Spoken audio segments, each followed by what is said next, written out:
Tyler.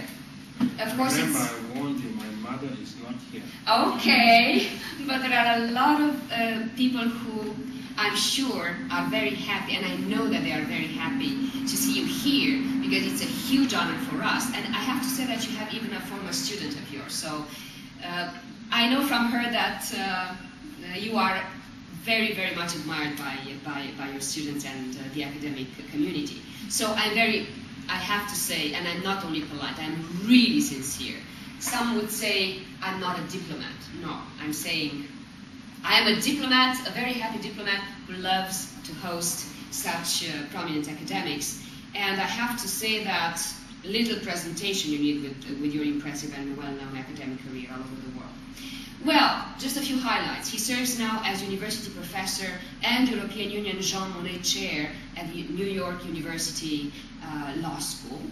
He's also director of the Strauss Institute for the Advanced Study of Law and Justice and of the Jean Monnet Center for International and Regional Economic Law and Justice. He had previously numerous appointments, and I will only mention professor of law at Michigan Law School and then at Harvard Law School, serving as Manley Hudson Professor of Law and the Jean Monnet Chair. And from all that huge list of publications, I could mention the fact that he's the editor-in-chief of the European Journal of International Law and the International Journal of Constitutional Law.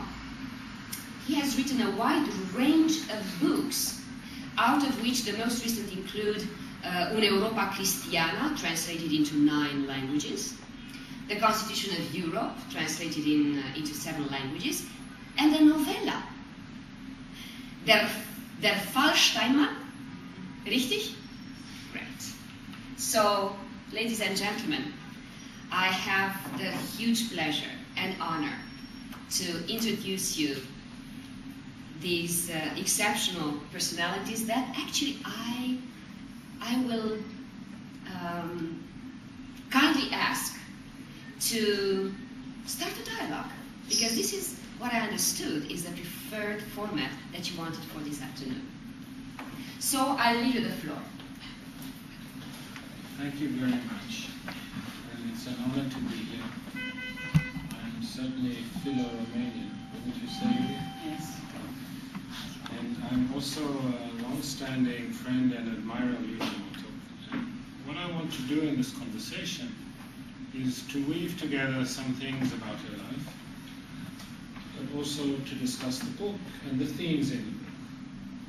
And maybe my first question is, when you say international doctrines during the years of real communism, can you say a few words about this real communism? What's the unreal communism and what's the real communism? Yes, and thank you very much. I also am very honored to be here and very grateful to the Ambassador University to organize this event and for Professor to come with his schedule. So when I have I have a question, because I had also a question regarding this title as well. So we started this project with Emmanuelle Jouannet maybe 4 years ago, and it's more than 4 years ago, 4 years and a half ago. And I have this idea to do a project about international law during communism in Eastern country, because there were a lot of writings about Marxism and not making the connection with the experience of communism. So I had this idea for a long time to have this book done, to see exactly which is in practice the relationship between the Marxist and the application of the Marxist in this country, if it's a relationship between the two of them. And I have spoken with Emmanuelle, and of course there were at the beginning there were some reticences, regarding the topic of the book, and it should not be so not for Emmanuelle but for the others. And because as you know very well, most of the doctrine is still even now more favorable to a lefty federalist approach to international law. Say they will not really dare to speak very open about the relationship between the Marxist and the experience of the Marxism in these Eastern countries. This is the reason we took a kind of milieu approach. So we say from the beginning that this is not the black book of communism. It's nothing that we assume to do, but it's something about the doctrine and what happened really in this country. So we speak about this kind of Marxist-Leninism apply in Eastern Europe. So this was the only way that we find really a name for this kind of phenomena. So tell me if I understand correctly. So you say it's quite widespread in the West to have Marxist international laws, even more so in the 60s and 70s and 80s. Now they don't call themselves Marxists, they say Gramscian. It's sort of more possible. When you say real communism, you say, so you're interested not in Marxist theory of international law, but actually the practice of international law in realized Marxist in actual communist countries. It's a kind of reality check in that respect. So I said I wanted to weave the personal with the intellectual and professional. Your career as a young woman, you were still under Ceausescu. And I think your first job as a judge was still under that regime. Could you tell us a little bit about that? Not only what you did, but what you carry with you from that period. Because one of the amazing things about this book is you will agree with me, because I think everybody here is European.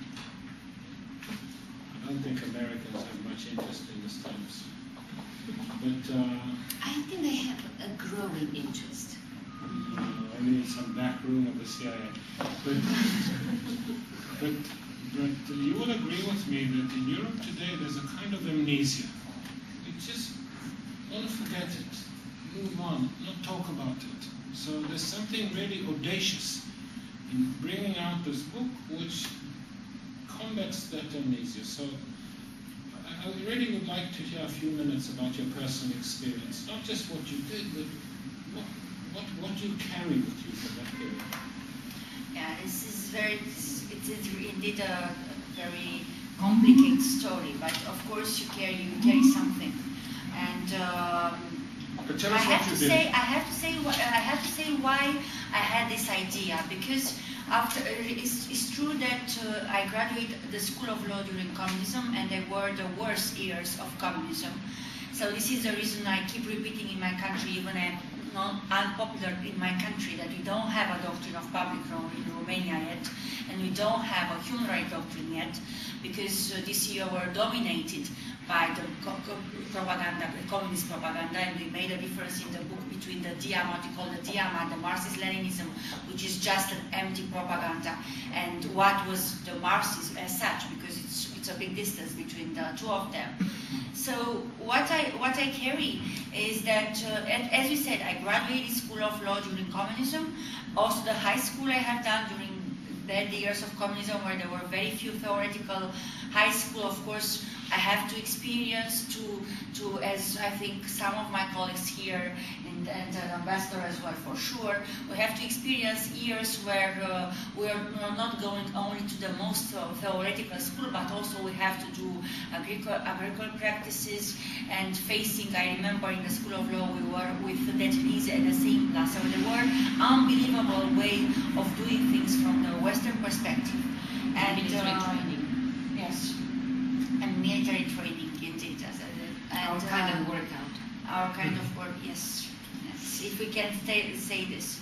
But it's, so afterwards, of course, I graduated in 1989, so we were the last generation graduating the School of Law.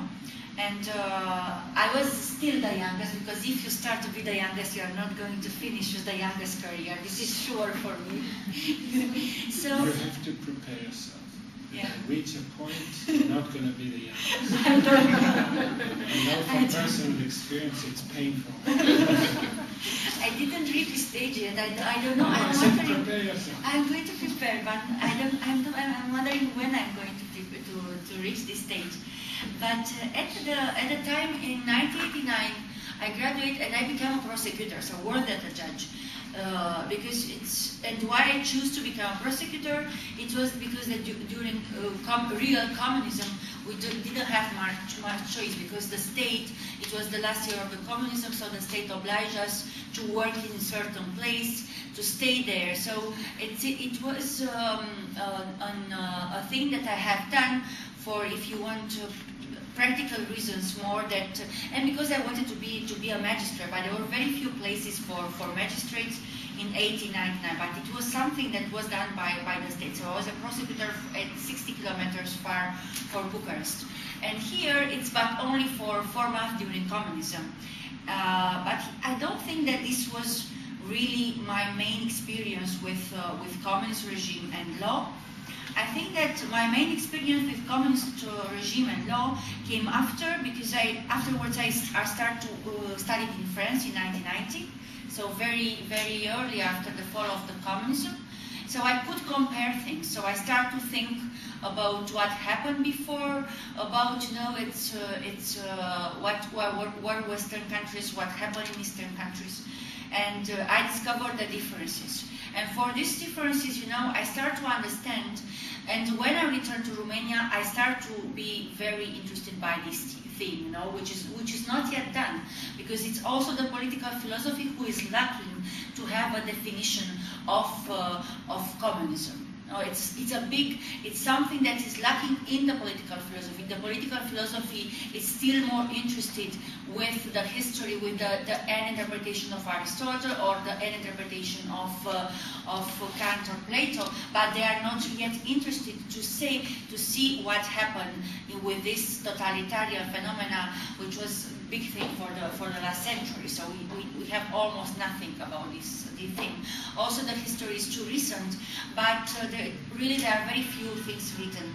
And I was trying to come back to that thing. So when I returned to Romania, and I just discovered, because they were the year of post-communism, and you see more the regime, I think, in post-communism, because what I had considered all the time, it is that the post-communism was a continuation of communism, so we see the same features. So I tried to understand why the regime, the communist regime, was there, what were the basis of their legitimacy. And this was one of my main intellectual concern. And one of the main legitimacy bases that people are not really speaking is the cultural basis of communism. So you see very much, and here, and this is my experience in Romania as well, we see very much they were educating among books, educating in libraries, but the reason why the culture was so much promoting, and the reason why it was more an aesthetical approach and not an ethical approach. The reason why I made all the time the same reference, you see in 1988 in Romania, Heidegger translated in 15 exemplaries, 1,000 exemplaries. So it's enormous quantity for Heidegger. Who is going to read this Heidegger? And near the airplane, near the airport of Romania, in the early 90s, that even now you find books of philosophy. Who is going to buy a book of philosophy and travel with an airplane? Normally you find only this kind of very, very easy literature. But was that, at that time, were people buying and reading? Of course, there were a lot of people buying, because it was not only, people were saying, and I gave the example of our famous philosopher Constantin Noica, who had also a counterpart, but very different in Czech Republic, Jan Patočka. So people, they believe really that they can save each other by culture. This was the way that it was the philosophy they have. It was something that was inoculated to people, and it's not by chance Heidegger was also bought in this. There were no Heidegger on the market. One Heidegger was translated. I remember nobody could find his book because people tried to read it at the time. Everybody tried to read this book. So even now, we have this debate, if you want to know. Now I pass a little bit for my own, and my own experience is the following. Because when I arrived in France, I was at the time I was 22 years old, and I thought, all these French people around me were lacking of culture comparing with us. And afterwards, at a certain moment, I went to study literature, and I went to the School of Literature in France. And there, I had the same impression, that us in Romania, we knew more. It was obvious because even my colleagues told me, you know more French literature than us. You are a genius. I said, no, I'm a normal Romanian who read literature. It's nothing special about this. I remember that I have written all the books of Stendhal, and none of my colleagues had done, only one or two books at the most. So it was a big difference because it was what we had done during communism, what it was inoculated to us, and what some people still believe that it was a form of resistance to communism. I don't believe this. But there are some intellectuals that still believe that this was a kind of protest to communism. I think that this was a way that aesthetic was privileged and ethics protest was not encouraged, and it was in Czech Republic. So it's a kind of experience you want that I have with this kind of society on one side. On the other side, I think when I returned to Romania, what I understood in the early 90s, because I returned to my job of being a judge, because afterwards in the early 90s I became a judge in Bucharest. Afterwards I started to understand another problem, that communists had a corruption problem, and this was staying with me all the time. And it's another kind of intellectual preoccupation that I have in all my activities afterwards. But this started with my own experience, both of them.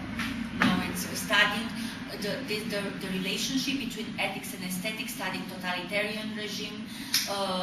Also, I think, it's also the corruption thing, and also I think very much, the defense of human rights that we didn't have in Romania, and I don't think we have enough even now.